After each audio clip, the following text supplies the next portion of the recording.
একটা মাটির বাড়ি,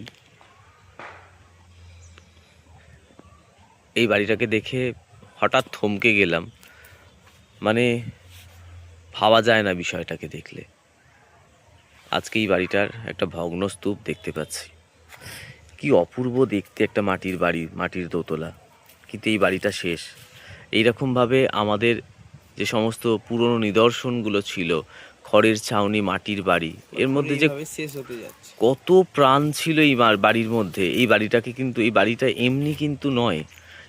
আজকে এই বাড়িটার যে পরিস্থিতি দেখতে পাচ্ছি, তার মানে এই বাড়িটাকে যদি আমরা ভাবি, এই বাড়িটার মধ্যে কত পরিবার ছিল, কত মানুষ বড় হয়েছে, কত স্মৃতি আছে, কত স্মৃতি, প্রত্যেকটা দেওয়াল মানে প্রত্যেকটা মাটির সঙ্গে মিশে আছে। কিন্তু এই মাটিটা, মানে এই বাড়িটি আবার এই মাটির বাড়ি, এ কিন্তু মাটিতেই মিশে যাচ্ছে। হ্যাঁ, মানে প্রত্যেকটা জিনিসই তাই। এই যে আমরা রক্তে মাংসে গড়া মানুষ, আমরাও প্রত্যেকে কিন্তু ঠিক সেইভাবেই মাটিতে মিশে যাই। কিন্তু চোখের সামনে দেখা এই যে মানে এত সুন্দর লাগছে, যে কি বলে বোঝাতে পারছি না আমি।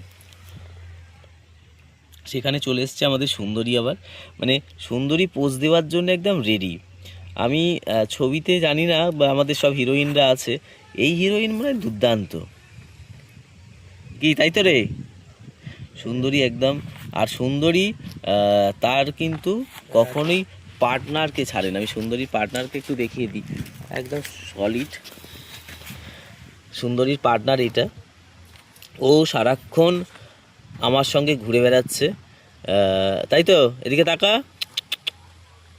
হ্যাঁ, তো চোখগুলো দেখলেই বোঝা যায় মহা শয়তানি ওর মধ্যে, কিন্তু আমাকে ভালোবেসে ফেলেছে।